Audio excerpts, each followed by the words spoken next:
ভাবনা 26 মার্চ 2018 তারিখে একজন ঋণদাতার কাছ থেকে 4,500 টাকা বার্ষিক সরল সুদে 15% হারে টাকা ধার নিয়েছেন এবং একই বছরে 7 জুন ঋণ পরিশোধ করেছেন।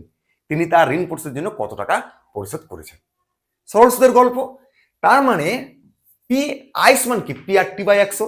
পি মানে হচ্ছে 4500, আর কত 15%, টি কত, টিটা বলে দিচ্ছে 26 মার্চ। মার্চ হচ্ছে আমার 31, তার মানে হচ্ছে আর কতদিন বাকি আছে? 5 দিন। মার্চের পর এপ্রিল, এপ্রিল 30, তাহলে 5 আর 30 35 হলো। মে আবার 31, 35 আর 31 হলো 66, আর 7 জুন 66 সাথে 73 দিন হলো। কিন্তু আমরা মানে ইন্টারেস্ট কিসে হিসাব করি? বছরে।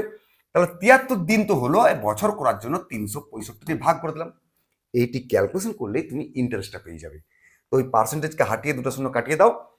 তাহলে 5 9 45, 5 7 35, 5 3 15, 73 73 কাটিয়ে দিলাম, 5 9 45, 9 1 9 4 13, 135 টাকা শেষ সুদ দিয়েছিল। আসল কত? 4,500।